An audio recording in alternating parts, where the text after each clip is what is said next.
शिर्डी नगर परिषदेच्या उपनगराध्यक्षपदी अभय शेळके यांच्या नावावर पुन्हा एकदा अधिकृत शिक्कामोर्तब करण्यात आलं आहे.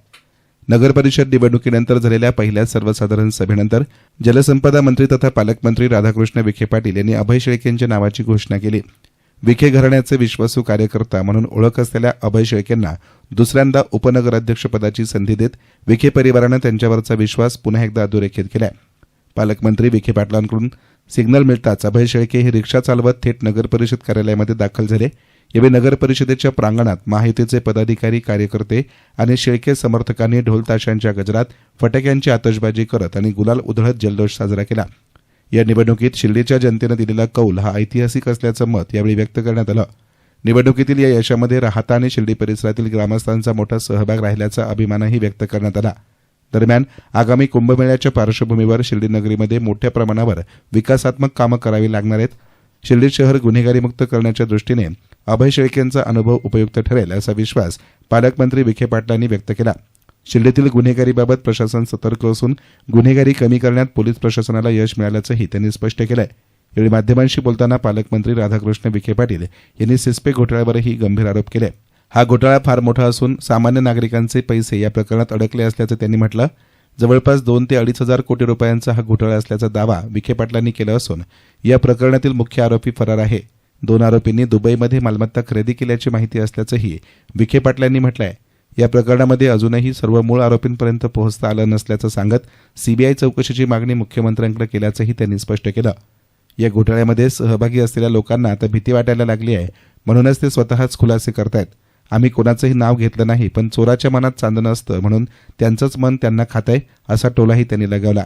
याचवेळी दक्षिणेचे खासदार निलेश लंके यांच्यावरही विखे पाटलांनी निशाणा साधला. निलेश लंके हे राजकारणात नवीन असून जुना आणि नवा लंके यातला फरक मी त्यांना समजावून सांगेल असं म्हणत त्यांनी सूचक विधान केलंय. अतिशय समाधान आहे की शिर्डीमध्ये महायुतीचे नगराध्यक्ष जयश्रीताई थोरात यांनी आपला आज पदभार स्वीकारला आहे. त्याचबरोबर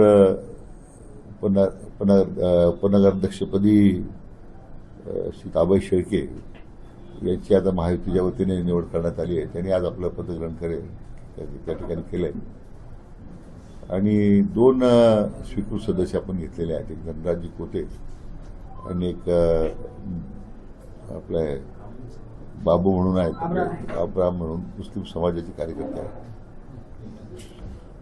शिर्डीच्या जनतेनं एक ऐतिहासिक कौल या निवडणुकीत दिला आणि 100% यश या निवडणुकीत महायुतीला दिलेलं आहे. राहत्याच्या नगराध्यक्षपदी डॉक्टर स्वाधीन गाडेकर हे आपल्या भारतीय जनता पक्षाचे उमेदवार होते. त्यांनी आज पदग्रहण स्वीकारलं. उपाध्यक्षपदी डॉक्टर विजय सदाफळ त्यांचे आता ते भारतीय जनता पक्षाचे आहेत, त्यांना निवड करण्यात आली आहे. स्वीकृत सदस्य म्हणून त्या ठिकाणी प्रवीण रुणवाल आणि श्वेत बोठे हे 2 सदस्यांची निवड करण्यात आली आहे. सुदैवानं भारतीय जनता पक्ष आणि इतर मित्र पक्षाच्या सरकारने हे मोठं यश या निवडणुकीत मिळालं. आज या यशामध्ये दोन्ही गावचे मतदार जे आहेत, ग्रामस्थ आहेत, त्यांचा मोठा सहभाग राहिला. राज्याचे लोकप्रिय मुख्यमंत्री माननीय देवेंद्र फडणवीस यांच्या नेतृत्वाखाली हे जे मिळालं यश आहे हे आपल्या देशाचे लाडके प्रधानमंत्री आदरणीय नरेंद्र मोदीजी आणि आपले कणखर गृहमंत्री माननीय अमित भाई शहा यांना हे यश मी त्यांच्याकरता त्यांचं यश असं मी मानतो. सिस्पे घोटाळा आपण नामोल्लेख केला आणि बाकीचे जे लोक आहेत ते आपणहून स्वतःहून पुढे येऊन सांगायला लागले की आम्ही त्यात नाहीये किंवा आणखी त्यावर वक्तव्य व्हायला लागले. सिस्पी घोटाळा फार मोठा आहे, 2-2.5 हजार कोटीचा आहे. त्यामध्ये सामान्य नागरिकांचे पैसे अडकलेले आहेत. रिटायर्ड शिक्षक आहेत, रिटायर्ड सरकारी नोकर आहेत, सामान्य नागरिक आहेत. परंतु मूळ आरोपीपर्यंत आपण पोहोचू शकत नाही. एक आरोपी पकडला पण मुख्य आरोपी फरार आहे. 2 आरोपी त्यांनी दुबईमध्ये काही इस्टडी घेतलेल्या आहेत अशी माहिती आहे. मग आपण सीबीआयची चौकशी करण्यासंदर्भात जी माननीय मुख्यमंत्र्यांकडे मागणी केली आणि ती आता त्यांनी सुद्धा ती आता तत्वता मान्य केलेली आहे. आता काही जे महाभाग आहे ते त्यांना त्या स्वतःच भीती वाटायला लागलेली आहे, स्वतःच खुलासे करायला लागलेत, आमचा काही संबंध नाही. आता आम्ही तुम्हाला त्या संदर्भात आम्ही तुमचं नावे आम्ही कुठं घेतलेलं नाहीये. त्याला काय भीती वाटते मला कळत नाही. शेवटी चोराच्या मनात चालणं असतं, त्यामुळे त्यांना स्वतः मन खाते आता की सीबीआय चौकशीमध्ये आपलं इथं पितळ उघडं पडणार आहे. त्याला भीती वाटायला लागली. निलेश लंके म्हणलं की पूर्ण जुना निलेश लंके बाहेर काढायला ते या अशा धमक्या फार लोकांनी पाहिल्या ऐकलेल्या त्यांना अजून माहीत नाही आहे. ते नवीन राजकारणात अजून कोणता जुना लंके जुना कोण आहे नवीन कोण आहे त्यांना पाहिजे असेल त्यांना तो फरक मी समजून सांगेल, ती अडचण नाही आहे. त्यामुळे त्याची या अशा इतर धमक्या देऊन तुम्ही आता काही लोकांना गरीब माणसाला तुम्ही विठीत धरण्याचा प्रयत्न केला असेल. मला त्याच्यामध्ये बोलायचं नाही काही, पण अशा धमक्या देऊ नये त्यांनी, एवढंच मला त्यांना सल्ला आहे. अहिल्यानगर महानगरपालिकेचं काय चित्र राहील सर? अहिल्यानगर महानगरपालिकेमध्ये तर ऐतिहासिक विजय आमच्या भारतीय जनता पक्ष राष्ट्रवादीला काँग्रेसला मिळणार आहे. न भूषण भविष्यात अशा प्रकारचं यश महापालिकेत मिळेल याची मला पूर्ण खात्री आहे. डॉक्टर सुजय आणि पाटील आणि आमदार संग्रामभाई जगताप यांच्या नेतृत्वाखाली हे मोठं यश आपल्याला निश्चितच याच्यामध्ये ऐतिहासिक म्हणून पाहायला मिळेल. शिर्डीतील वाढती गर्दी आणि येणारा कुंभमेळा शिर्डी नगरपालिकेची काय नाही, आमच्या पुष्कळ चांगली तयारी आम्ही करतोय. वेगवेगळ्या रस्त्यांची किंवा शिर्डीच्या एंट्री पॉईंट्स असतील. पण माझा प्रयत्न आहे की एक आध्यात्मिक शहर म्हणून त्याचं रूप बदललं पाहिजे, रूप म्हणून झालं पाहिजे. आध्यात्मिक शहर म्हणून त्याला मान्यता असली पाहिजे. अशा पद्धतीने या कुंभमेळ्याच्या पार्श्वभूमीवर माझा प्रयत्न आहे. शिर्डीतील गुन्हेगारी आटोक्यात आणण्यासाठी प्रयत्न केले जात होते, मात्र गेल्याच आठवड्यात एक खून झाला आहे, निर्दयपणे त्याची हत्या करण्यात आली आहे. हा राजकीय कुठं संदर्भ जोडण्याचा प्रयत्न केला की परिवाराशी संदर्भ जोडण्याचा प्रयत्न केला गेला? काय गुन्हेगारीबाबत सांगत आहे? नाही, शिर्डी तर गुन्हेगारी मुक्त झालीच पाहिजे, सगळ्यांची मागणी होती. यंदा आपण जर पाहिलं 31 डिसेंबरला आपण नो ट्रॅफिक झोन केल्यामुळे आज पिक पॉकेटिंग असेल, चेन स्नॅचिंग असेल, असे कुठलेही आज गुन्हे आपले आज समोर आले नाहीत. आणि हे जे काही आपण जो प्रकार सांगता कुठला घडलेला आहे तो तसा काही ठीक आहे. आता त्याच्यामध्ये जी काही चौकशी पोलीस करतील, परंतु शिर्डी शहर एक गुन्हेगारी मुक्तच झालं पाहिजे हा आता आपला प्रयत्न आणि आपल्याला बहुतांशी त्यामध्ये यश सुद्धा आलेलं आहे. आता कोणत्याही धार्मिक क्षेत्रामध्ये आता इथं कोणी आलं पाहिजे याच्यावर बंदी घालू शकत नाही आपण. शिवसेनेच्या स्टेजवर राज ठाकरे पोच देताना दिसत आहे. आता माहिती आहे त्यांचं काय, मला त्याची कल्पना नाही. काल देवेंद्र फडणवीस साहेबांनी जो लावरे व्हिडिओ लावला त्यामध्ये आरोप प्रत्यारोप दोघांच भावांचे झालं. त्या सगळ्यांनी त्याची एकामेकाची उत्तर सगळ्यांनी दिलेली आहे. त्यांनी बोलण्याची काय करायचं? नेते मंडळी होणारे आरोप हे निश्चितच देवेंद्रजी फडणवीस साहेबांच्या आमच्या पक्षावर आरोप हे कोणी सहन करणार नाही. पण माननीय मुख्यमंत्री महोदयांनी अतिशय व्यवस्थितपणे त्यांचं जे समोरच्या लोकांचं जे खरं रूप जे आहे ते जनतेसमोर मांडलेलं आहे की किती ढोंगी लोक आहेत इतकं स्पष्टपणे या व्हिडिओमध्ये आज लोकांनी पाहिलेलं आहे. मला वाटतं त्याचे उत्तर त्यांनी मिळालेले आहे. पुन्हा एकदा तुम्ही अनुभव विचारा अभय शेळके नौकरपदी संधी दिली आहे, काय विश्वास आणि कशा पद्धतीने आता शिर्डीची गुन्हेगारी कमी करण्यावर सूचना? दोन गोष्टी आहेत. एक तर कुंभमेळ्याच्या पार्श्वभूमीवर आपल्याला मोठं काम करावं लागणार आहे.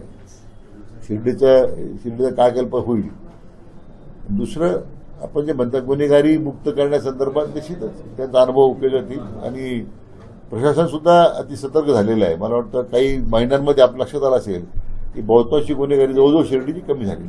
दरम्यान कार्यकर्ता म्हणून मी कायम विखे परिवाराच्या सुखदुःखात सहभागी राहिलोय. प्रामाणिकपणे काम केल्यामुळेच विखे परिवारानं दुसऱ्यांदा माझ्यावर विश्वास टाकत मला उपनगराध्यक्ष पदाची संधी दिली. ही संधी म्हणजे माझ्या प्रामाणिकपणाचं फळ आहे असं अभय शेळके यांनी म्हटलंय. याचबरोबर नगर परिषदेतील सर्व निवडून आलेले सदस्य आपलेच असून सर्वांना सोबत घेऊन शिर्डीच्या विकासासाठी कटिबद्ध राहणार असल्याचं उपनगराध्यक्ष अभय शेळके यांनी माध्यमांशी बोलताना स्पष्ट केलं. असे फार मोठे आव्हानं राहिलेले नाही, पण सगळ्यात मोठं जे आव्हान आहे ते कुंभमेळ्याचं आहे. आणि शिर्डी शहरामध्ये जे सुजयदादांनी जे स्वप्न बघितलेलं आहे, नामदार आमचे नेते राज्याचे नेते नामदार राधाकृष्ण विखे पाटील साहेब असतील, त्यांनी जे स्वप्न बघितलेलं आहे शिर्डी थीम पार्क इतर काही एंटरटेनमेंटसाठी ज्या ऍक्टिव्हिटी चालू करायच्या आहे त्या अनुषंगाने ते एक मोठं आव्हान आहे. बाकी मूलभूत ज्या गरजा आहे शिर्डी शहरासाठी त्या 100% पूर्ण झालेल्या आहेत. महिला नगराध्यक्ष तुमच्या सोबत आहे, हा. तर सर्वांना सोबत घेऊन काम करायचं आहे, कशी सांगायला घालणार? 100% गेले 25 वर्ष झाले मी नगर परिषदेमध्ये नामदार साहेबांच्या आशीर्वादाने या ठिकाणी काम करत आलेलो आहे. नगराध्यक्ष पद सुद्धा आमच्या कुटुंबाकडे होतं. उपाध्यक्ष पदाची दुसऱ्यांदा मला संधी मिळते आणि 25 वर्षाचा अनुभव आहे. त्याच्यामुळं सर्व निवडून आलेले सदस्य हे आपलेच आहे, आपल्याच शहरातले आहे, आपल्याच महायुतीचे आहेत. एक दोघं अपक्ष जरी आले असले ते आपलेच लोक आहेत. त्याच्यामुळे सगळ्यांना बरोबर घेऊन जायचं ही जी काही संधी मला प्राप्त झालेली आहे याचा खरं मोठा मला आनंद झालेला आहे. नगरपालिकेचा कारभार गतिमान कसा करणार? कारभार गतिमान होता आणि याच्यात आणखी गतिमान कसा होईल याचा प्रयत्न आम्ही सर्व नगराध्यक्ष, सर्व नगरसेवक आम्ही सर्वजण करणार आहोत. एवढे नगरसेवक इच्छुक असताना तुमची उपनगराध्यक्षपदी लॉटरी लागलेली आहे, नेमकं काय कारण आहे? नाही, याच्यात आता कसं असतं माहितीये का की नेत्याकडे असलेला प्रामाणिकपणाचा जो काही भाग असतो कार्यकर्त्यांनी जे काही निभावला पाहिजे, त्याच्यानंतर काम करायची क्षमता, असलेला अनुभव आणि इथं नगर परिषदेमध्ये सर्व बऱ्यापैकी नवीन सदस्य या ठिकाणी निवडून आलेले आहेत. या सर्वांना बरोबर घेऊन जात असताना त्यांना पण आपण शहराच्या विकासाच्या बाबत जे काय अनुभवाचे माझ्याकडे जे काही गोष्टी आहेत त्या माध्यमातून त्यांना पण शिक्षण मिळेल अशा माध्यमातून कदाचित आमच्या नेत्यांनी माझी निवड केली असेल. आपल्या पराभवासाठी अनेकांनी ताकद लावली असताना आज नगराध्यक्षपदी उपनगराध्यक्षपदी निवड झाली. काय आनंद आहे? हाती घोडे तोफ तलवारे. नाही, गेले अनेक वर्षापासून मला सर्वसामान्य जनता मला त्या ठिकाणी निवडून देत आलेली आहे आणि ह्यावेळेस पण आमच्या सर्वसामान्य जनतेने मला त्या ठिकाणी निवडून दिलेलं आहे. अनेक लोक दरवेळेस ताकद लावत असतात पण त्यांची ताकद नेहमी कमकुवत पडत असते आणि यावर्षी पण तसंच झालं. हा, एवढं नक्की आहे की नेत्याचा आशीर्वाद, बाबांचा आशीर्वाद, सुजयदादा बरोबर आहेत आणि शिर्डी शहरातील सर्वच नागरिकांची जी काही साथ आहे त्याच्यामुळं हे सगळं गोष्ट शक्य झालेली आहे. शिर्डीतील मंदावलेला व्यवसाय तर काही व्यावसायिकांना करच्या माध्यमातून काही सवलत देणार नाही. याच्यात कसं आहे की सगळ्यात महत्वाचं अनेक उपक्रम आपल्याला हाती घ्यावं लागतील जेणेकरून शहरातील व्यवसाय वाढेल. तुम्ही बघा या नाताळामध्ये 22 तारखेला जी गर्दी चालू झाली 22 डिसेंबरला ती 4 तारखेपर्यंत चालली. 26 कोटी रुपये त्या ठिकाणी बाबांच्या दानपेटीत साई भक्तांनी टाकले. एका अर्थाने याला एक सुरुवात झालेली आहे आणि आता नगरपालिकेची निवडणूक झालेली आहे. नामदार साहेबांनी सुद्धा आश्वासित केलेलं आहे, डॉक्टर सुजयदादांनी सुद्धा आश्वासित केलेलं आहे आणि नक्कीच या 5 वर्षात शिर्डीचा चेहरा मोहरा बदलेल आणि एक साधारण माझा अंदाज आहे साधारण 1001 कोटी रुपयाचं साधारण सगळं खर्च आहे. जर 1001 कोटी रुपये जर खर्च केले शिर्डी शहरासाठी तर शिर्डी शहर म्हणजे लोक बाबांच्या नगरीत तर बाबांचा आशीर्वाद घ्यायला येतील पण शहर बघायला येतील यात कुठली शंका नाही. सुजय विखे पाटलांचं स्वप्न आहे की शिर्डी गुन्हेगारी मुक्त व्हायची, यासाठी काय नवीन फंडे राबवणार आहोत? 100% शिर्डी भयमुक्त गुन्हेगारी मुक्त झाली पाहिजे. हे गेले अनेक वर्षांपासून नेत्यांची पण इच्छा आहे, आमच्या गावकऱ्यांची इच्छा आहे, आमच्या सारख्यांची पण इच्छा आहे. तुम्हाला जे काय दिसणार आहे एवढ्या 1-2 दिवसात आमचे नगरपालिकेचे नगरसेवक, नगराध्यक्ष आम्ही जे कारवाई करणार आहोत ते आपल्याला निदर्शनात येईल आणि आपल्या लक्षात येईल की खऱ्या अर्थानं आता शिर्डी भयमुक्त 100% आणि गुन्हेगारी मुक्त 100% होईल यात काही शंका नाही. सुद्धा आम्ही लवकरात लवकर त्या ठिकाणी रुंद करून तो वाहतुकीसाठी आम्ही त्यासाठी खुला करणार आहोत यात कुठली शंका नाही.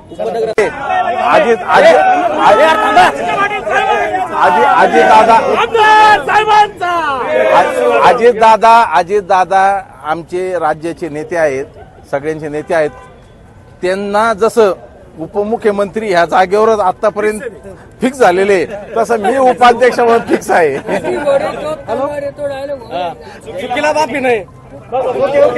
चुकेगा नाही साला. एकूणच शिर्डी नगर परिषदेतील उपनगराध्यक्ष पदावर अभय शेळके यांची पुनर्नियुक्ती ही राजकीयदृष्ट्या महत्वाची घडामोड मानली जाते. येस्तान मीडियासाठी कॅमेरा पर्सन साई सुराळे, शिर्डी.